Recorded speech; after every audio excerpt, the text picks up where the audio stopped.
All right, folks. Well, you know you're in for a treat when you hear that tune because it's time for another week of the Rec Poker Podcast. In fact, it is episode 591 today. I am super excited. We're going to be joined by Ashley Frank. You know her better as Pokerface Ash in just a moment.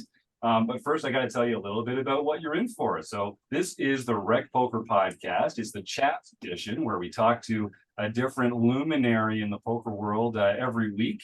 My name's Jim Reid. I have the best freaking job in the world, hosting the show, talking to my friends about poker every week here. I'm Blusterini in the home game and at RecPoker Jim on Twitter. And you can join me every week at 7:30 Eastern live on YouTube.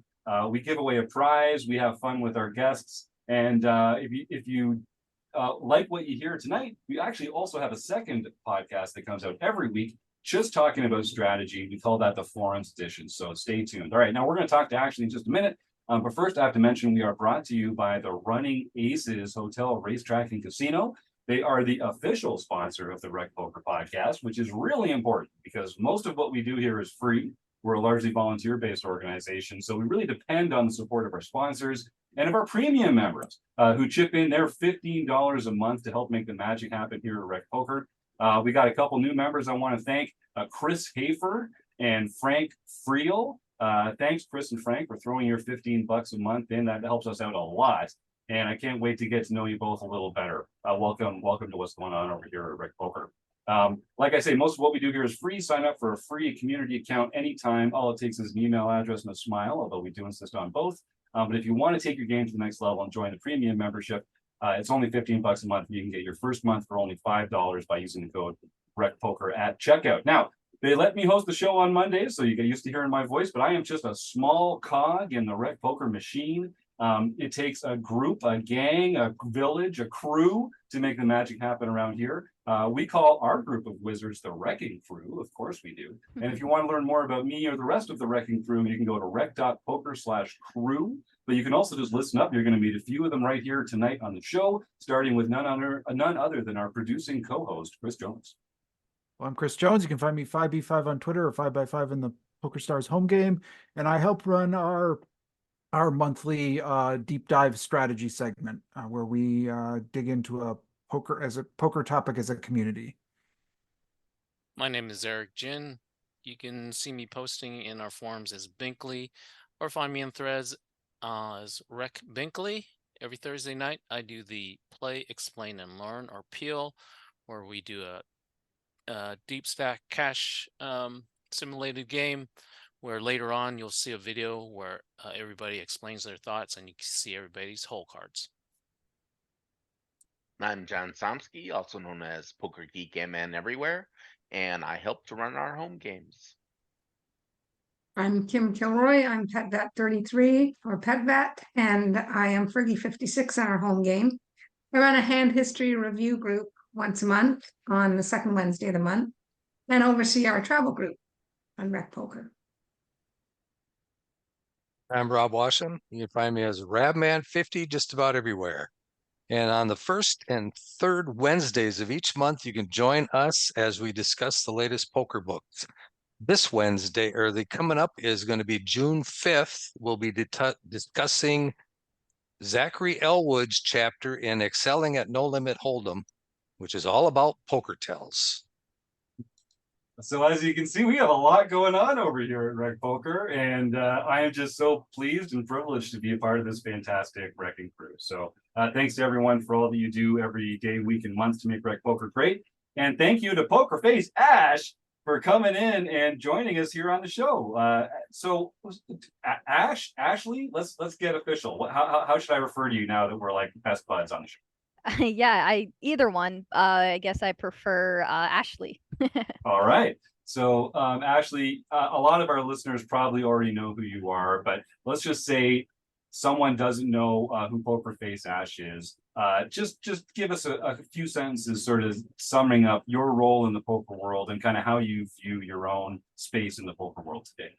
Yeah, so I guess I would call myself a professional tournament poker player, and I am also a content creator. I put vlogs out on YouTube, kind of reviewing hands of sessions I play. I'm also a part of the WPA, the Women's Poker Association. So I also really, it's important to me to be a good kind of advocate for women in poker. That's awesome. The Women's Poker Association and RecPoker have been friends for a long time. We do a lot of collaborative stuff. It's a fantastic organization and an easy cause to get behind. So that's great. You and I have had the chance to meet at a couple Run Good Poker Series events. Those are a blast. Let's just get right into it. You're a professional tournament player. That's so glamorous and exciting. Tell us a little bit about the journey getting there. What was it like getting into poker and deciding to take this lead? Yeah, well, there's a long version and a short version. I guess the short version is I started kind of grinding 1-2 no limit hold'em. Actually, it was spread limit, so it was $100 spread limit game. We know spread limit. Yeah, there's a lot of Minnesotans in the crowd tonight. Okay, so we're very familiar. Yeah. Yep. So started out doing that one summer, I think it was 2018 or 2019. I decided I was still playing part-time at the time, and I decided to go out to the World Series, and I had a very, very, very small bankroll at the time, but decided to go fire a few of the daily deep stacks. I ended up running deep, got fourth out of 1,300 people for about 13 grand, which at the time was like so much money to me. That's where I caught the tournament bug. Making 13 grand in one day was pretty incredible. And the rush, running good, just winning all ins, being the final table chip leader, like those were all things I'd never experienced on that type of scale with 40,000 for first place. And that's where I caught the bug for tournaments. I really hadn't played much up until that point. So. That's amazing. So I'm sure our YouTube chat folks are going to have some questions for you. We are broadcasting this live. So just feel free to enter your questions into the YouTube chat there. And I'll also say for our YouTube chatters, stick around. We're going to be doing a giveaway at the end of the show like we do every week to help support a local food bank. And we're also counting on you to start listing some famous poker players' names in the chat so that we can make Ashley feel uncomfortable later with our stake study stack segment.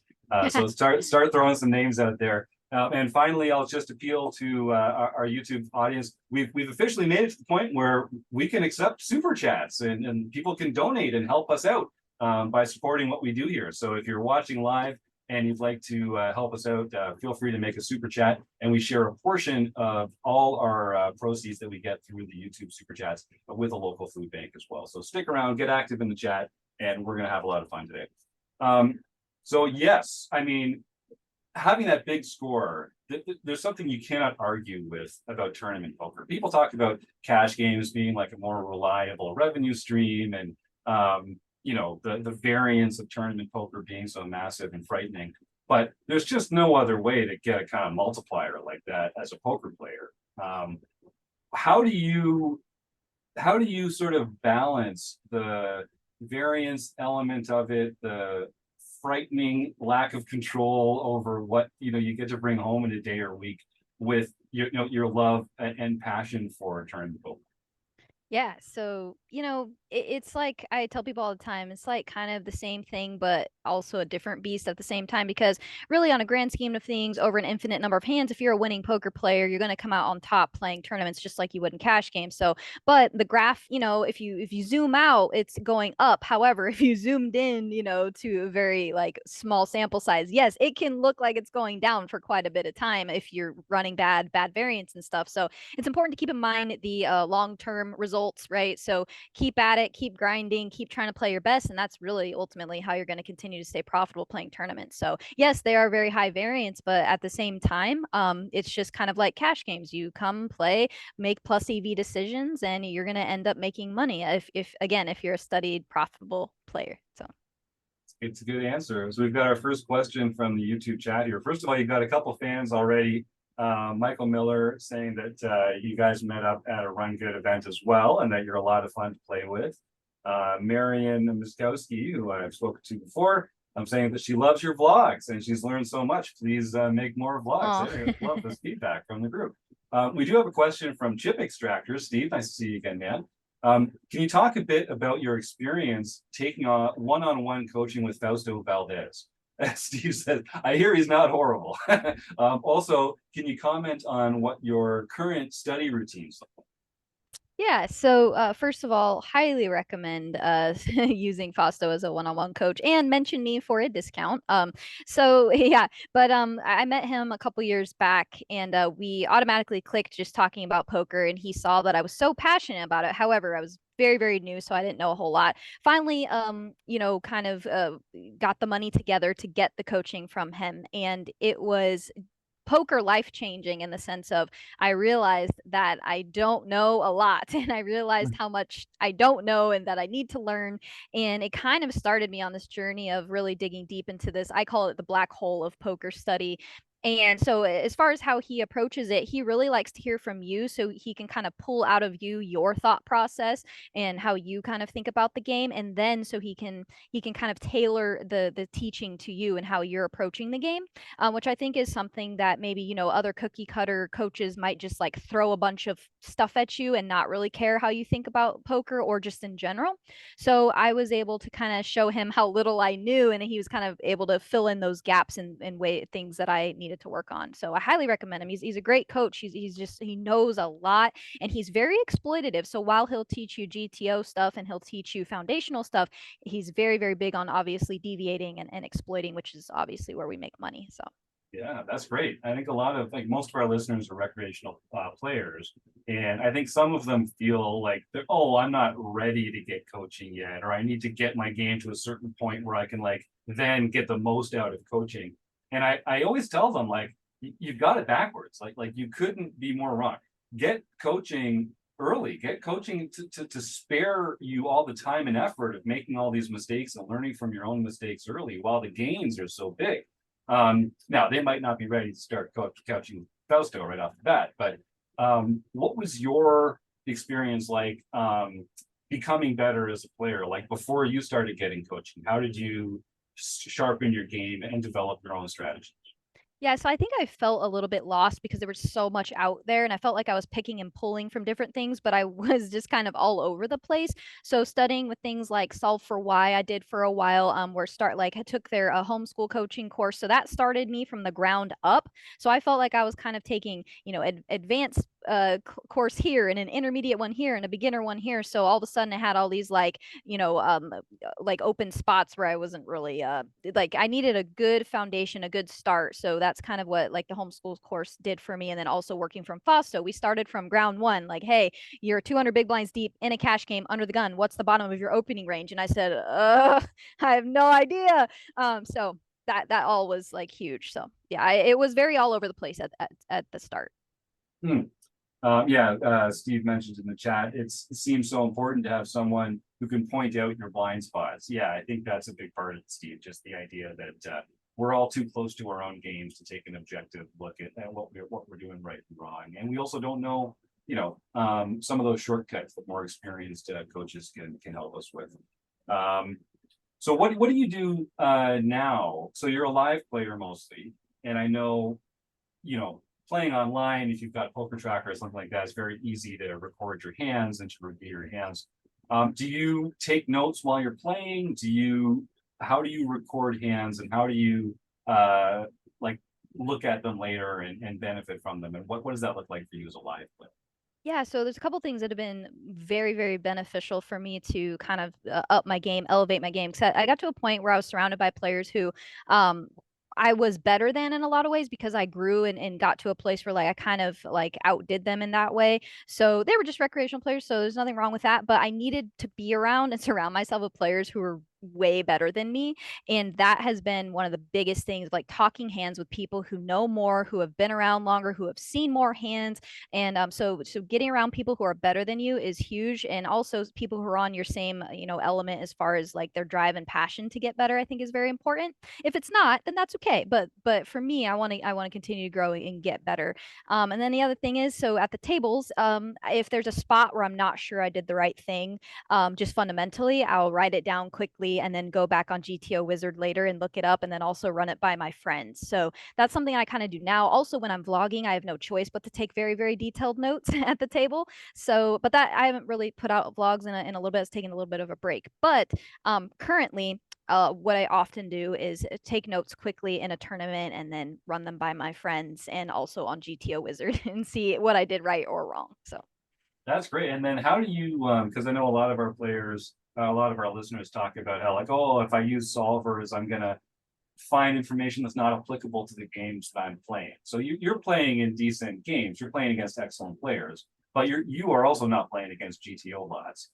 So how do you take what you learn in the solver when you're reviewing a hand and then apply that towards the people, the players, the ranges that you're actually playing against on the field? Right. Yeah, I think that that's such an important key to realize is, GTO Wizard is assuming you're playing against perfect opponents.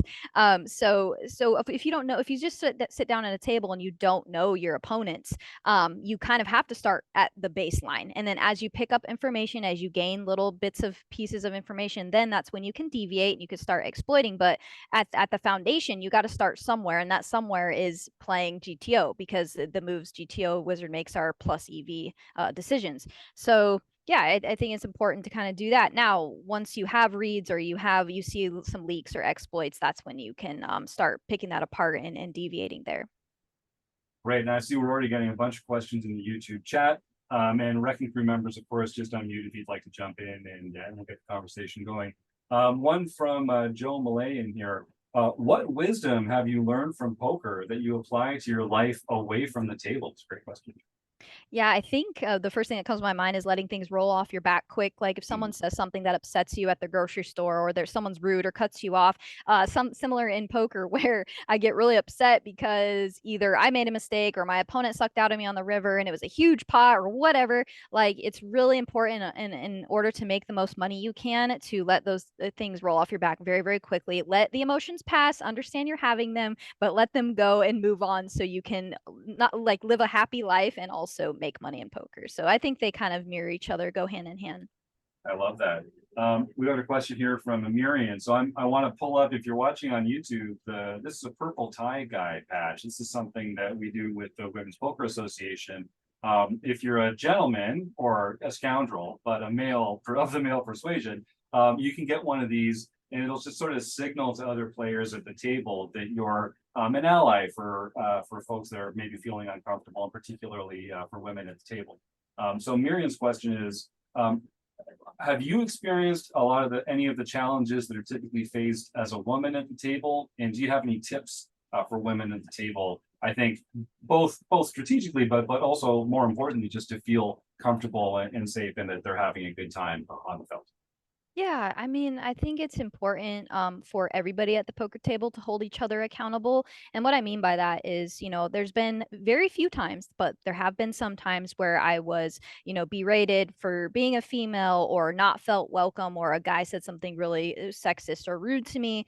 And it would help so much if the other 8 players at the table, or 7 players, would be like, hey, man, that's not cool, because it's so much better to come from your peers than the person who's getting attacked, or a dealer or a floor guy. So like being in the poker community, I think we can do a better job of all holding ourselves accountable and keeping people in line and in check. Now that being said, being the female in that situation, I'm just the type who I ignore it. I don't let it affect me, and I don't let them see that it's affecting me, and I just kind of let it roll off my back. And as far as strategy goes, a lot of times I think guys kind of underestimate us, or they think we're new, or that we don't know as much, or we're really, really tight. So the way that I kind of combat that is bluffing more, and also calling them down lighter, because they can show up with more bluffs thinking that we're going to fold. And so those are ways we can definitely take advantage and exploit. And now that being said, we as females have gotten a lot better. There's a lot more of us in the game, and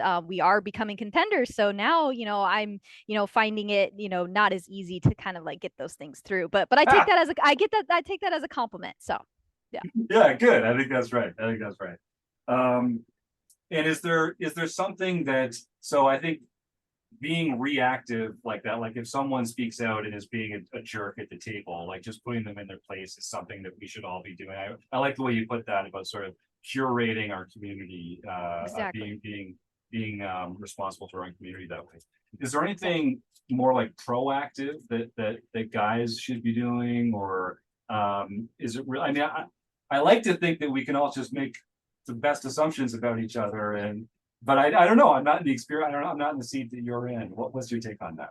I mean, sadly, or it's just one of those things where the people's character are going to come out when money's involved and when high pressure situations. So it's just a reflection of who they are outside of the poker table. So unfortunately, they're just going to be who they're going to be. And hopefully they can learn and try to be better. But proactively, I think the WPA is doing a great job with kind of trying to train staff and floors at all poker rooms all over the country, which I think is really cool. And just kind of how letting women feel more welcome at the tables, and how to kind of like just hold men accountable if they do say something that's offensive, and then they should receive some sort of penalty for it, because it shouldn't be allowed. Like it should be something that is taken into account. So well said. And the card rooms have a lot of discretion when it comes to those penalties and that kind of stuff. And so I do think it's something that we need to be the squeaky wheel about a bit as a community, and get on the radar for the tournament directors and the poker room managers, and just let them know that, like, as a community, we're not going to accept that kind of behavior at the table. So, well, no, I appreciate that point. Another question from Marion. Ashley, what do you consider your biggest strengths as a player, and what are some of your challenges? I think my strengths, one of my biggest strengths is learning how to switch gears depending on my stack size or the stage of the tournament that I'm in. I'm also pretty well studied in ICM final table stuff, whereas other people, I think they either don't get to a final table that often, or they haven't realized how much ICM implication, like how much that applies at final tables. And I've seen so many mistakes I've been able to take advantage of because people not understanding what stage of the tournament they're in, and they'll kind of overplay a spot or they'll underplay a spot. I've seen chip leaders pass up on, it folds around to him, and in the small blind has like one big blind, and they just fold. You know what I mean? Just like silly things like that, where it's like, all right, man, like so I think that I'm pretty good about shifting gears and finding spots, especially when I'm like medium to short stacked. People under call, when you're all in, when they're supposed to call with like certain hands, stuff like that. So I think that would be one of my biggest strengths. That's great. Let's talk about that a little bit. There are a couple more questions coming up in the YouTube chat, but I want to take this segue. So like I said at the top, a lot of our listeners are recreational players. That doesn't mean that they're not good players or that they're not serious players. They just probably haven't put in this kind of time and volume that professional players do, just because we have day jobs. That's what makes us recreational. But when we're not as experienced, I think we get into these situations like you described, where we get to a final table, maybe we're not as ICM aware as we might be. What are some let's say you and I sit down at the table and we've never played together before. What are some of the things that I'm going to do that are sort of like telegraphing to you, oh, this is a less experienced player? What are those like signs that you look for? And be frank. Yeah, that's a great question. I might not be able to like communicate it very well or quantify it, but I when I see it, I know it. So let me try and think of a few things. The way that they look at their cards, that's a start. Whether they shuffle their chips or don't shuffle their chips. Often, grinders sit there and shuffle the chips all day. So basically their mannerisms in how, like, you can tell when someone's kind of new. Like for me, I'll shuffle the chips at the top of my stack, like, and people are already gonna know, oh, okay, she knows how to shuffle chips like that, so she's probably knows what she's doing or something like that. So their mannerisms, how they talk, like if they're in a hand and then they start talking about like the way they played it, and I'm like, oh, this guy's such a beginner, the way he's speaking about a hand, or, oh, I put you on XYZ. Okay, well, you can't put someone on an exact hand, but so just things like that little tells that they give off, that really kind of give that off, obviously. And then just watching them play a hand, seeing it go to showdown. So those are the main things that I look for. See if they're paying attention, stuff like that. So those are great. Then let's say that you've sort of identified someone as being less experienced. Are there some sort of like default exploits that you're gonna pull out that you're like, okay, well, that means I can do this with this player, or something like that? What are some of those? What are some examples of those? Yeah, first thing I probably am if they're a rec player or a beginner, they're probably going to be limping a lot, so I'm going to be raising a lot in position against them. I'm also going to be 3-betting them a ton, it probably with a very, very wide range because they're most likely going to play fit or fold post flop. They're going to see a flop, probably call the 3-bet or fold to it, which would be great. But if they see the flop and whiff, I can probably get them to fold by the river. So just putting maximum pressure. They probably don't want to bust. They probably drove there, paid this buy into play, so they're not Right. they're not looking to be out of the tournament in the first level. So yeah. I like that. So you're applying a lot of pressure. You're giving them opportunities to fold. You're giving them opportunities to make mistakes. Because that's mostly what poker is. We talked about it on the show, like just making your opponents make larger mistakes than you and more mistakes than you. So I'm guessing like sizing would be another exploit that you might use against less experienced players because they're just not going to be as savvy about knowing when larger or smaller sizings are called for. Is that true? Yeah, I think that's something I've personally been. I think the question earlier said, "What are your challenges?" I think bet sizing is something that I need to work on a lot, and deviating. So, like if I'm playing, it's a very, very loose, passive but calling station type player on King 7 Deuce Rainbow. If he or she is very, very cally, I'm not gonna down bet this. I'm gonna bet like half pot or more because they just want to get to the river, or they're not gonna fold their pair. So, and if I have a good hand, obviously I would size up. So that would be an example of maybe how I'd deviate there. All right, awesome. So you've been very popular on YouTube. You've grown quite a following. I think a lot of people, they know who Pokerface Ash is. That's pretty exciting. One of the questions we got in the YouTube chat here was from Geo Cool. Do you think that having a presence in the poker world, do you think that's an advantage or a disadvantage when it comes to actually playing poker on the phone? Yeah, I think overall it's an advantage because people try to like outplay me or get in pots against me or bluff me more often, or they're like, oh, I want to make the vlog, so they call in the big blind with 8-3 off, and they'll just like blast off something. So like overall it's good, but it's sometimes, I don't want to say it can get frustrating, but it just like you're not going to get as much stuff through, or so you got to kind of know who you're playing against a little bit. But overall, I think it has been a little bit of an advantage in a lot of ways. Yeah. I was listening to the Suited Kings podcast earlier, and they had a question from Chris Jones to Ian Matekas asking, what subject material can people talk to you about at the tables makes you tilt the hardest or makes you make the biggest mistakes? What's your answer to that? How can people, like, if they're listening, they're like, oh man, I really want to get into Ashley's head at the tables and mess her up. What really tilts you at the tables? Ooh. Gosh. So like poker related, or it could be anything. Oh, whatever's at the top of your mind. Oh.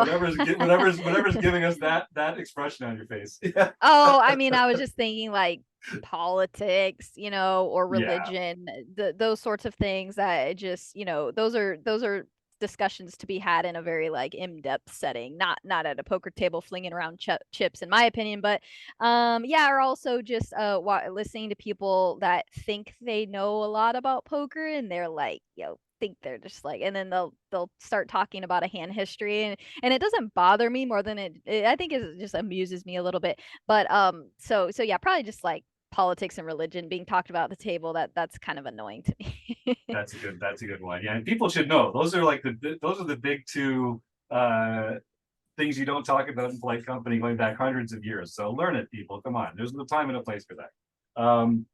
We got another question from Chip Extractor. Do you still consider the Phoenix area your poker home base? And how does that area compare to what you've experienced around the country? Yeah, so no, I don't consider it my home base anymore. But although, Phoenix, Scottsdale, Arizona will always be my home at heart. The games were really good, especially at Talking Stick and at Lone Butte. There's a lot of money to be made in those cash games. The tournaments aren't that great. They just have like daily turbo type stuff, but the games were good, but I would say it's definitely not as good as Dallas in the Texas area for sure. But yeah, Phoenix and Arizona, I never thought I'd move away. It'll always have a very, very special place in my heart. I love it. We got a question from Hot Wheels and Hold'em. Any up, Frank? long-term plans to open up your own restaurant one day? Sounds like there's a story there. Well, I love cooking. I think that, and I'm such a foodie. I love cooking like fresh, home cooked from scratch meals and stuff. So, but no, because I think I would love to keep food a very passionate hobby of mine. And once you make it like a job, then I'm not sure I would love it as much. So right now, it's kind of like my escape from the grind. Yeah. All right, so I'm going to queue up a couple food-related questions in our closing the action segment later. That's one thing. And the other thing is, I think like a lot of pro players, they've done exactly that. They've taken this hobby that they had, that they enjoyed, that they were passionate about, and made it their job. And now there's this grind associated with it. Yeah. Have you managed to avoid having that feeling with poker, or like, do you still feel about poker the way you feel about cooking, I guess is the question. That's a great question. And I'll be very frank. So I would not recommend becoming a professional poker player because the passion and the drive really has to be there. And it kind of takes some of the fun out of it in the sense of like, hey, I'm playing for my mortgage or my car payment this month. And that can be very stressful. Granted, I'm very grateful to be in an opportunity where I have sponsorships and I have other like stuff like that going on and other sources of income to where, yes, I'm playing for a living, but I'm not worried if my bills are going to be paid. Thankfully, now I'm kind of an exception to that. So I'm grateful to be in this position. So I wouldn't recommend it. It's very tough unless you just absolutely know it's your passion and something you really want to go for, because having it be as just like a another stream of income and having it be more of like a part-time thing, I believe is where you can play your best and where you can feel your best, because you're not worried about making enough money for the month or whatever. Huzzah! Yes, no, we all agree. I couldn't agree with you more. Very well said. Love it. This is a fantastic interview. I'm glad you agreed to stay on for 4 hours because we were going to have a ton of questions. Sort of a somewhat related question here, I guess, from Pat75. How does one deal with the psychological impact of stone bubbling? Because that's a tough one. That's the right face for it. Ashley, I agree. Yeah, he stone bubbled my free roll the other night, so he's Oh! probably I thought there was something going on there. Oh, that's funny. Yeah, I think he's making a joke. Yeah. Yeah, but it never gets any easier, does it? Bubbling is like the worst. It's the worst experience, the worst feeling in poker. Maybe like losing aces versus aces to a 4-flop, but like it's right up there. Yeah, we had just discussed this on my free roll actually the other night, because we were talking about stone bubbling, and I think that's the worst feeling in poker for me personally. I'll never forget. I drove up to Tulsa. It was my first time being sponsored by Poker Bros to go play a main event. I was so stoked. It was my first time driving out to like do this thing on my own. I'm a sponsored pro.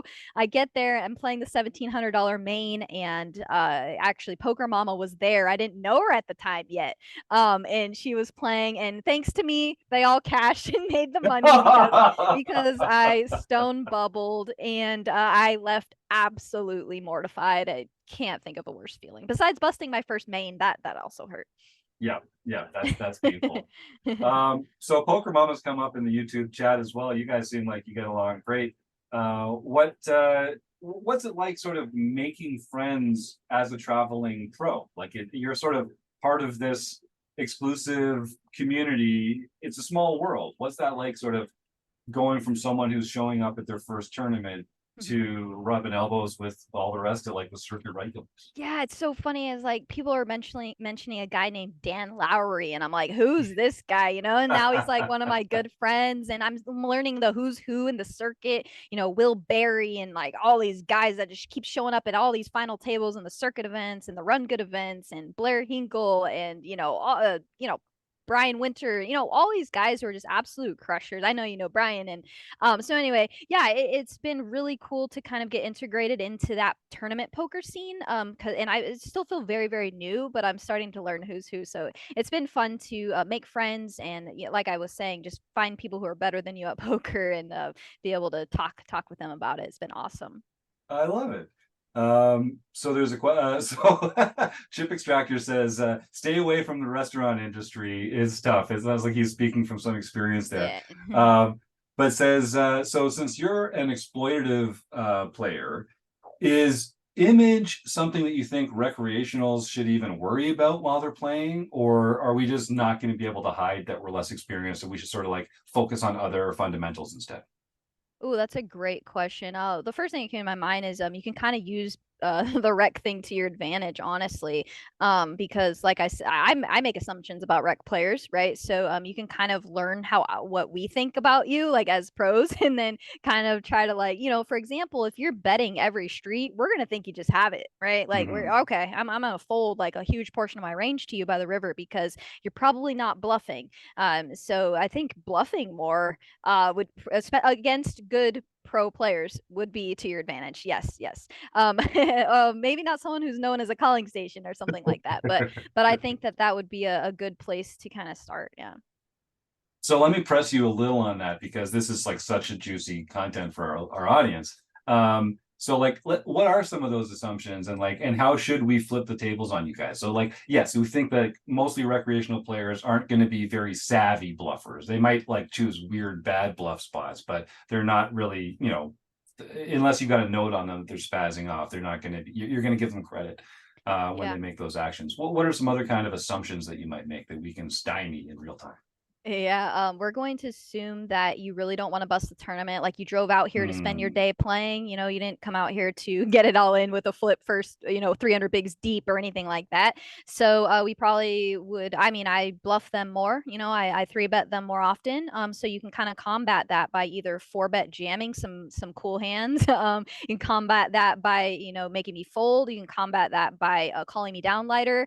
You can combat that by check calling a lot out of position against me with good hands. So there's a lot of different, kind of streams you could go down with that to kind of exploit me of like bluffing too much. Yeah. I like that.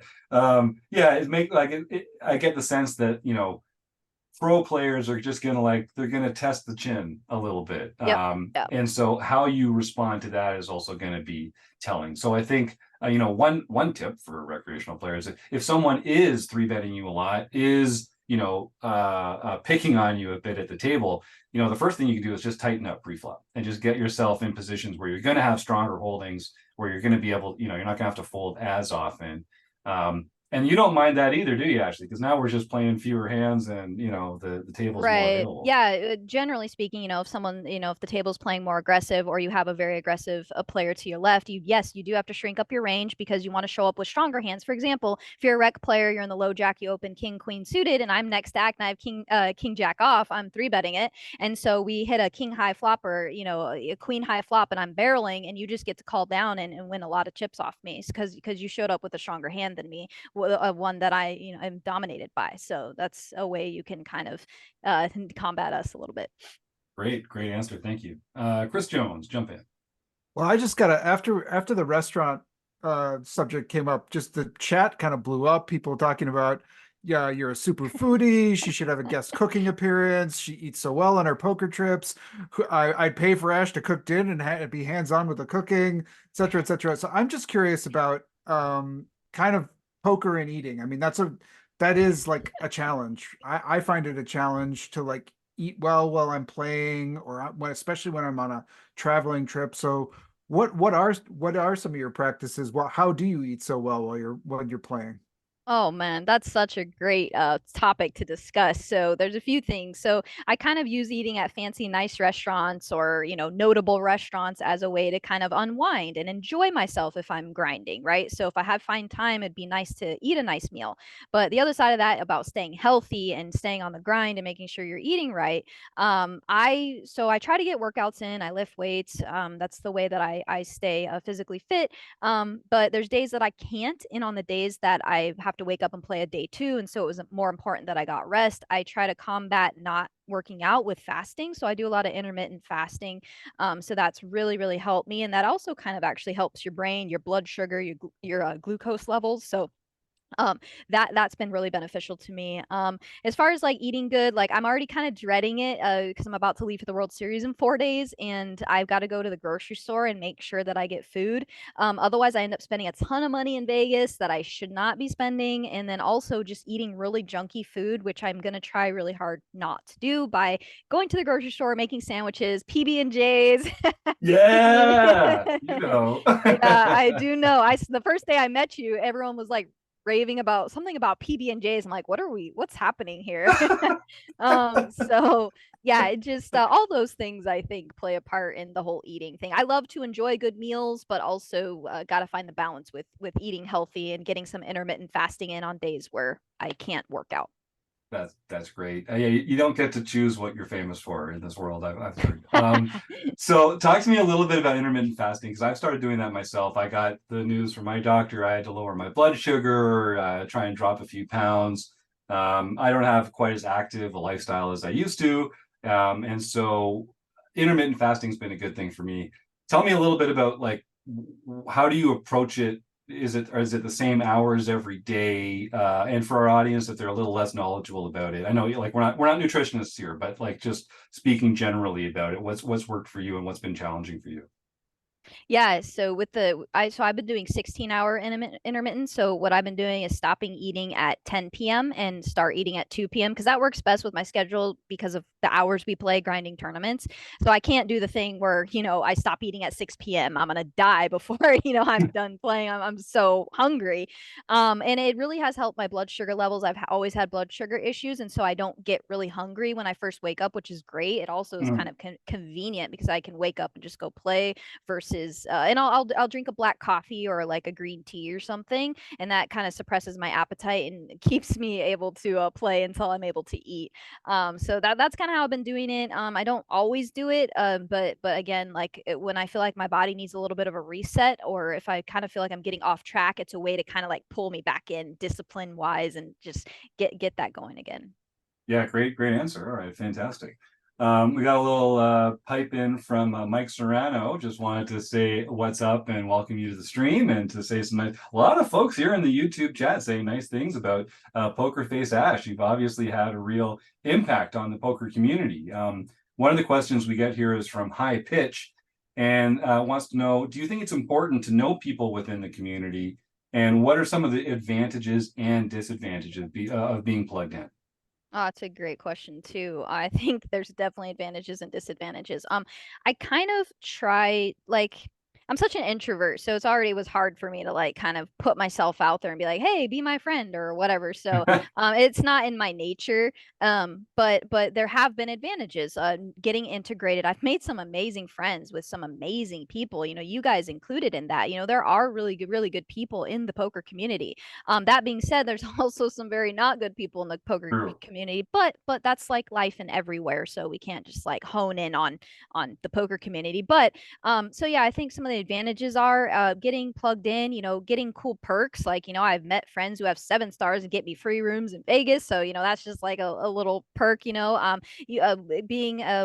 getting into new things. My friend Chris, he introduced me to escape rooms. And so that's been cool. And just finding the way people think about the game and the way other people think about life, and just meeting new people is just incredible and amazing. Some disadvantages is, you could find the wrong people, you could find the wrong crowd. And so just be careful, don't loan people money, all those, lessons, stuff like that. So just be careful. Yeah, it's a good one. We got a question from the RRRCCC, and I'll pretend I'm not listening to this one, Ashley. What is your favorite poker podcast? I mean, I gotta be honest with you. I don't really like listen to a ton of them. I gotta be honest. But I love my friends. I love Caitlyn Comeskey. So I love her podcast. They're always doing hilarious, cool things. But yeah, I don't really tune into a ton of them. I'll be very honest. Yeah, no, that's cool. So do you consume any poker content? Is there, like, I feel like once you're so immersed in the game, it's just not that exciting to then consume poker content away from the tables. Is that true? I used to consume everything. I would watch every Andrew Nemi vlog, every Brad Owen vlog, every Jaman vlog. And then I just got to the point where I was making my own stuff and I just didn't have time. And then I kind of got to the point where I kind of outgrew that in a sense. In the sense of like, I've really kind of like tried to elevate how I study and who I study with and stuff like that. Not to say that those aren't great. Those helped me tremendously when I first started. And it's why I am where I am today. But where I am personally right now, I get more value out of, you know, talking to my friends and, you know, using GTO Wizard. And I just don't have time. Like, that's really, Yeah. I still like to check in and see what Andrew's doing with his vlogs and see what Jaman's doing, but just to show support. But other than that, I just don't have a ton of time if I'm making my own stuff. Yeah, it makes a lot of sense. All right, well, I've got a few more questions for Ashley here, but I'll just remind our YouTube audience we're going to close out the interview pretty soon, so get those questions in, and just a reminder to stick around because we're going to give away a prize after the interview. And some of our new guests here in the YouTube chat might not know the drill, but don't go anywhere. You're going to be eligible to win a great prize. Get those questions in for Ash now. Rob Washam, you unmuted. What's on your mind? Yeah, I was just curious. You know, we've talked to a lot of poker players, and all of them say that they really progressed in their game when they got involved with a group of people that could get together and discuss poker. Do you have that kind of a crew that you get together with regularly to discuss poker? Yeah, I think whether on Telegram or we'll do some Zoom calls, stuff like that. Yeah, I do. I definitely do finally have like a little bit of a circle and we get together. And that's kind of what I was saying about like having friends that like are better than you or are on the same journey as you as far as your poker study. That's been monumental for me. So yeah, I wouldn't say like on a super regular basis, but we do get together when we want to like study and go over hands and stuff. And that's been very, very helpful. And then let's talk a little bit about your role as a vlogger. Was that something that you like immediately started doing and enjoying once you started playing more seriously, or how did that develop? Yeah, so I kind of started playing professionally full time, like cash, and it's kind of, again, this is a short version.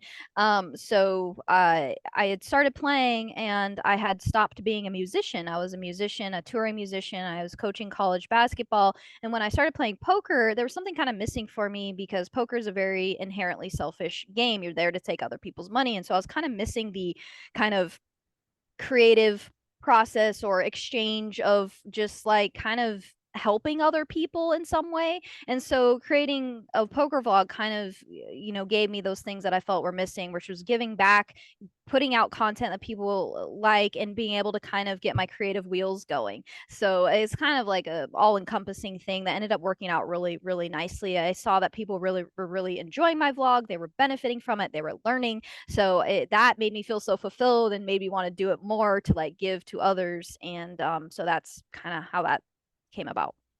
Right on. Speaking about community, Chris Jones, our producing co-host, why don't you share the YouTube view to panel view? We've got a question about who are all these faces? Is it just these two guys interviewing Pokerface Ash? Actually, no, high pitch. Thanks for asking.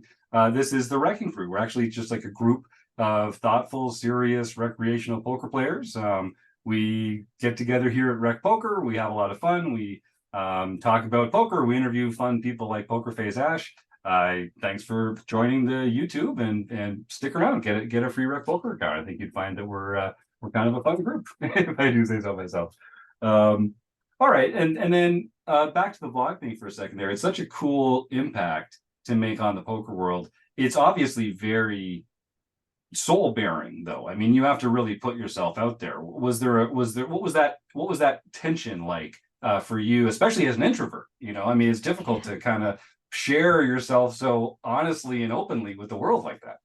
Yeah, man, it's been such a journey, and I've grown so much as a human being from putting a vlog out and just being out there. I'm very sensitive. I'm a people pleaser. I'm an introvert, and I have major social anxiety. So I had all those things working against me. And so what happened was I'd kind of started my poker journey, started sharing it a little bit on Instagram, and Jaman Burton, he was like, "Why don't you start a poker vlog? You're already like sharing it on your story, like pretty much do the same thing, just put it on YouTube." I'm like, "There's no way I'm gonna talk about how I play poker. I don't even know what I'm doing. So I'm never going to like talk strategy." But as I got a little bit better, I felt a little bit more comfortable. Then I felt ready to kind of share what I was thinking about, how I was thinking about the game. And so that's how I just decided to put myself out there. And it was very hard, but it's also helped me to not care about what people think as much. Realize that people talk out of their own pain, hurt, and insecurities. And, you know, we could go way in depth into all this, but it's just really helped me let things roll off my back. Realize that, you know, for every negative comment, there's like 10 to 100 people who love what I'm doing. So I try to focus on that.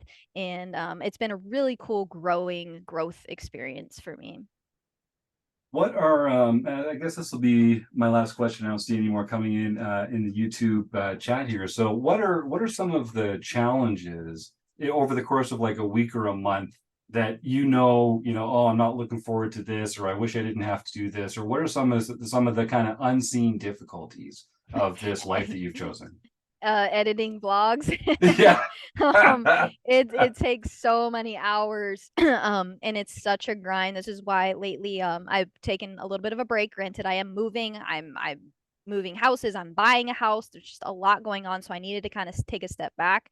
But yeah, it's just so that's one of the things is editing. Another thing is the travel started to really get to me. I love poker. I wasn't burnt out from poker. I was burnt out from Uber rides and airplanes and just hotels, and every hotel's different, and being in new places. That is hard for me because I'm a creature of habit, again, so kind of like a hermit. So going and traveling is not like, it's a little bit hard. So those things can be a little bit tough for me. Great answer. Thank you for that. All right, so we do have one more question coming through from the YouTube chat here. Well, we'll give a combo here. Have you ever coached, or do you consider coaching?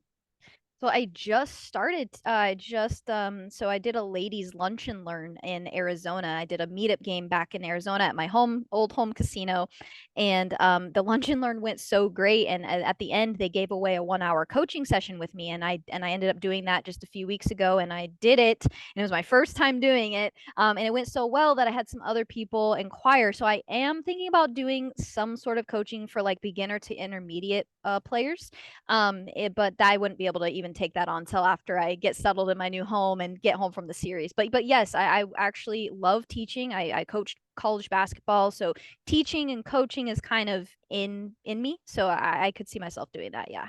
That's great, and you get the bug for it. And I like a lot of our RecPoker Crew members do coaching through the membership here at RecPoker, and it is very soul giving. Like, it's very life giving. It's very rewarding. It's very validating. And I think we kind of forget how much we've learned over the years. And so a lot of the, like, we also work with a lot of beginner and intermediate players, and like a lot of the problems that they're having they're pretty low hanging fruit. Like, they mostly just need like a guide to sort of advance their way through the path of poker a little bit, as much as anything. So good for you. I'm sure you're going to be great at it, and I'm sure you'll really enjoy it when the time comes. Okay, so last question then. I'll kind of tie in a couple of these last ones here in the YouTube chat, and then we're going to play Stake Study Stack and close the action with our speed round. So what's left for you? What goals do you have specifically within the poker world at this point? Yeah, I want to win more rings. I want to win a bracelet. I want a final table a bracelet event. Came very, very close last year. Very, very close. Yep. And I want to, get over a $500,000 on Hendon Mob very, very soon. We'll get there. And I just want to be a notable tournament player. I as much as I want to make content and be good in the content world, I also just want to be known as a really good player. So that's something I'm working towards. And then also, I want to reach 100,000 subscribers on Instagram sooner than later. We are on a very good trajectory to hit it, and then the algorithm with YouTube kind of got weird, and views went down, subscribers went in. But we're on the slow grind, we're on the steady grind, so that's okay. Yeah, just want to continue to be a good advocate for women in poker, and that's pretty much it in a nutshell. Great, I love it. Yeah, Lori Ann Persinger here in the YouTube chat, obviously on the same page. She just typed that question in as well. So, all right. Well, thank you to all our YouTube chatters. Great to see some new faces in the chat there. Stick around. We're going to do a couple fun little segments with Ashley here to close out the session, and then we'll give away a fantastic prize. And all you have to do is support a local food bank by sticking around in the YouTube chat. So please do. So it is actually, I guess we actually we introduced a soundboard recently. I'm like so excited now. I feel like a morning show shock jock. Yes. All right. So that is now officially the end of the interview question, and we'll move into Stake Study Stack. So I'm very excited to be welcoming Eric Binkley Gin to the chat here. Stake Study Stack is an Eric Gin original concept, but because he lives and works on the West Coast, he's infrequently able to actually make the recording of the show. So Eric, maybe for the first time, please introduce this fantastic new segment to Pokerface Ash. Hi, Ashley. So you might be familiar with a game called Kiss, Marry, Kill, where you take three names and you have to put them in those three categories. Well, I came up with a poker version of that called Stake, Study, Stack. So I'm going to give you three names. You have to put one name per category, one to stake in a poker, either cash game or tournament, study, somebody you want to study poker with, or stack, somebody you just want to take all their chips at the table. Okay. So the three names for you are Caitlyn Comeskey, Dan Lowery, Jaman Burton. Okay. So I'm gonna stake Dan Lowery for sure. I'm going to let's see, study with Caitlyn, and I'm definitely gonna stack Jaman's ass for sure. Yeah. He Nice. talks so much crap to me. Have you stacked them before? No. We've played some pots together, but nothing exciting. There you go. Thanks, Eric. I'm glad you were able to make it happen for real. That's such a fantastic segment, Eric. Thanks for all you do for Rec Poker here too. That's fantastic. All right, well then we will get ourselves into the speed round. We call it closing the action. So actually for this one, I'm just going to throw a bunch of rapid fire questions at you. They're mostly poker related. Okay. I'm looking for honest, quick, short, fast responses. And you can say pass. We don't want anyone to feel uncomfortable. And if you're taking too long, we're going to throw the buzzer at you. Oh gosh. But we're generally pretty relaxed about this. But yeah, speed round. I want the first thing that comes to your mind. Okay. Okay. Let's start it. All right. Pokerface Ash, we're going to close the action. Let's start off with an easy one. What is your favorite poker hand? Pocket aces. Is poker a gamble or a skill game? Skill game. What's your biggest poker pet peeve? Being rude. People being rude to the dealers. Is Die Hard a Christmas movie? I've never seen it. Boy, we're on a run of people that haven't seen Die Hard. Is Ace King a drawing hand? No. What's one thing that would make you truly happy? Other people being happy. Oh, that's nice. Is a hot dog a sandwich? No. What about a taco? Is a taco a sandwich? No. What's one thing you're afraid of? Not fulfilling my purpose before I die. What pineapple on pizza? Yes or no? Yes. Should vacations be lazy or busy? Who? Vacations. Oh, lazy. Is a royal flush a straight flush? Yes. What's your favorite poker venue? The win. How do you grapple with your own mortality? Every day, very roughly. Good answer. There's a yellow light coming up. Slow down or speed up? Speed up. Who's your poker nemesis? Dan Lowery. All right. And let's say you're playing in a cash game and you don't want to chop the blinds because you have a hand that might make a high hand promotion or something like that. Is there like a code word or something that you can use to tell the other player that you don't want to chop the blinds? I mean, that's cheating, so you shouldn't do it. It's colluding. But it's true, but yet nevertheless we do see it happen in the world. No, we shouldn't do it, let's say, but when people do it, have you ever heard of them use like a code word for that? Yes, I just couldn't remember what it was, but yes, they do. Okay. Yes. All right. Well, let's stop the timer. That was a really good round. I'm just gonna do some quick math here.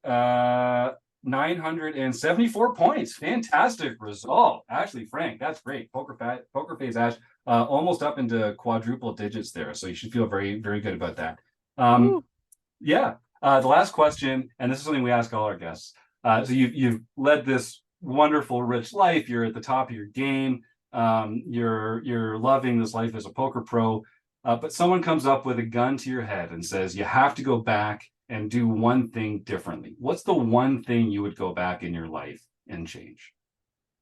Just being more assertive and aggressive in all areas of my life. So investing harder, being more aggressive with my bankroll, moving up in stakes faster, betting on myself more, just kind of just going for it and stopping being scared to fail. Just go for it. I love it. Great answer.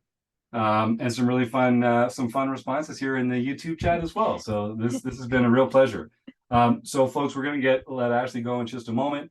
But first, I just want to remind you. So here, it's just start typing the words food bank into the YouTube chat if you'd like to be entered into our raffle. It's really simple. All you have to do is just type in the words food bank.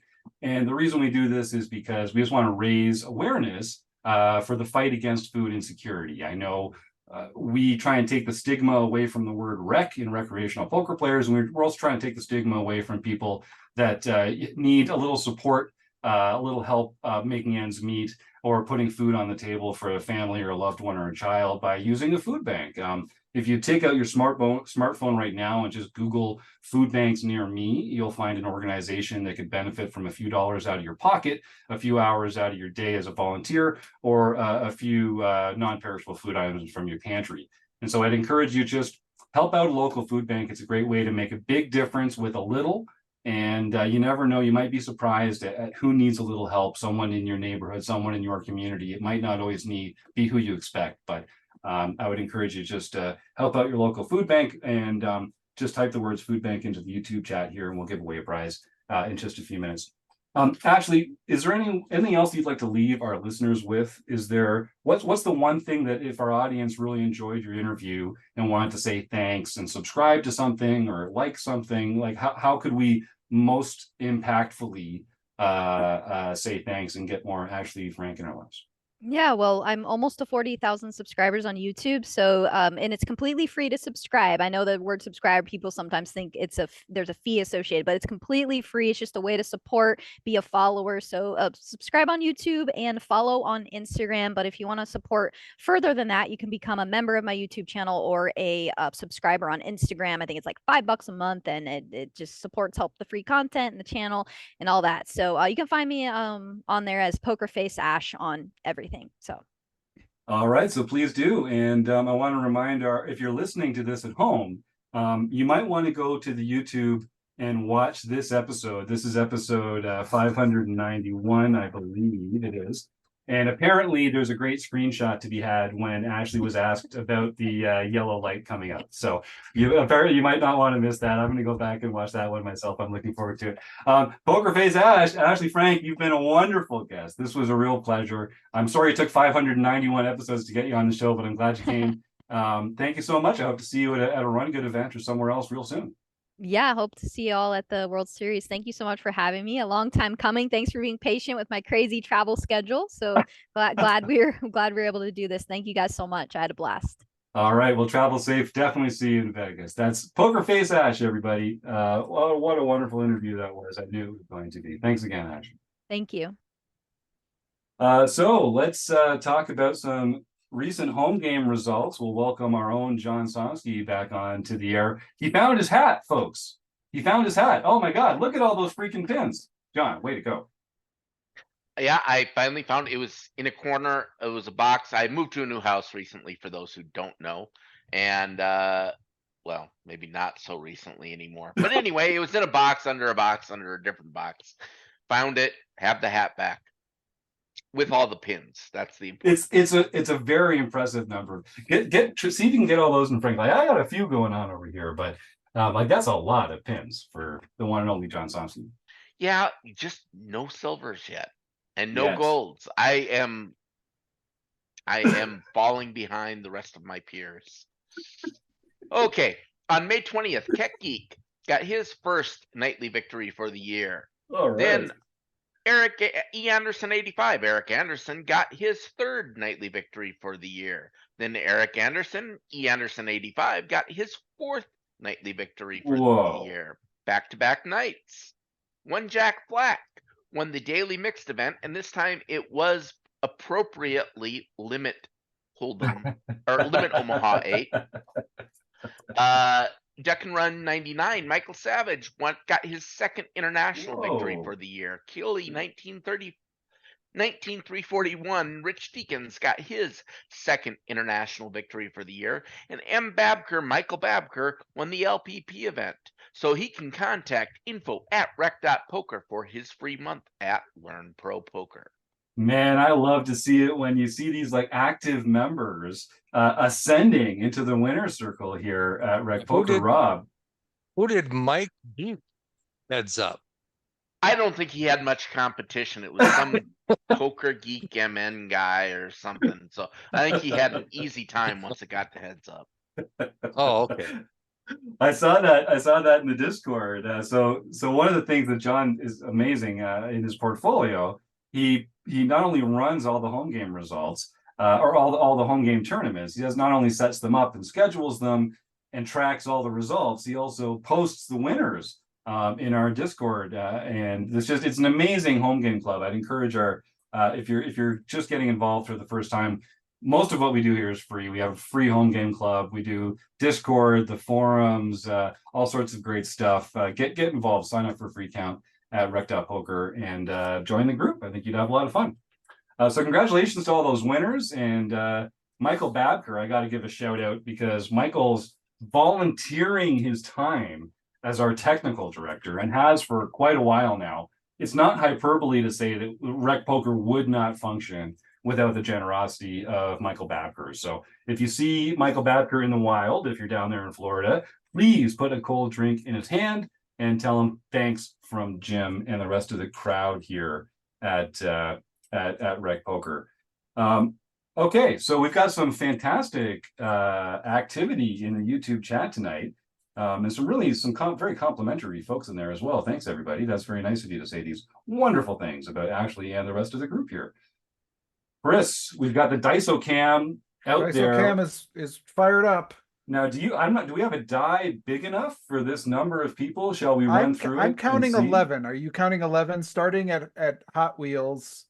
Hot Wheels, Joe, High Pitch, Michael, Stuart, Jim, the RRRCCC, Marion, Jennifer. Oh, hi, Jennifer. Nice to see you again. Lorianne, Luke O coming in. Oh, I don't know if I was still doing my fingers or not. That was dumb. Oh, wait, K-Poker wanted 12. 12 at the bottom. 12. Okay, I got a 12. I got a 12 cider. You're just as nerdy as I am. All right, perfect. Let's see who's going to win that fantastic prize. Here we go. Ready? Here it goes. It's what is that? A 10. Looks like a 10. Okay. Let's just make sure we got this right. 1, 2, 3, 4, 5, 6, 7, 8, 9, 10. Lorianne Persinger. All right, Lorianne. There we go. Congratulations. So Lorianne, you have won. You're not at the moment, I believe, a Rec Poker Premium member. And so you have won a month of free membership here at Rec.Poker, our premium membership. So congratulations, you lucky duck. And if I remember our interview with her, this has got to be the best prize she's ever won, right? What a great callback. Yeah, something, if you know much about Lorianne Persinger, you know that she actually has won some very exciting prizes over the years. This is definitely the most exciting, though. I think it's clearly, I mean, sometimes you win a car, whatever, here we go. Yeah, cars, thousands of dollars on amazing game shows. But there's only one Rec Poker. So Lorianne, right. welcome and congratulations. Send an email, please, to info@rec.poker to claim your amazing prize. And we do all sorts of other great prizes here as well. So if you're having a good time tonight in the YouTube chat, I hope you come back next week. We'll be talking to Grant and Jonathan from the Poker Guys. Or the breakdown or whatever. They've got a branding problem, to be honest with you, when it comes to all the different things that they call themselves. But it's going to be a fun show, and we'll give away some prizes then as well. All right, what else should we cover? Do we need to shout? Can I just say something from the YouTube chat? Because Marianne mentioned not being able to play in our home games because she lives in a state that doesn't allow it. But like Joe mentioned in the chat, this is play money. And you can jump in there on PokerStars. And one of the things we love about this is they're play money games, but people take the game seriously. I have never played in play money games where I felt like the people playing in it were playing like they would if there was actual money at stake. And that is one of the true benefits of this. You can learn from it. You can join this community. You can gain experience. You can try out new things that maybe you're like learning about. Oh, maybe I should 3-bet more. Well, you can try it in this space, and it's a great experience because people react to you like they're playing in real poker environments. So come join us. Yeah, well said. It has been not by us. Other people have referred to it as the toughest play money tournament series, period. So people are coming and trying and learning, and it is a great play. It is a great way to come in and practice and play with other fun, friendly folks.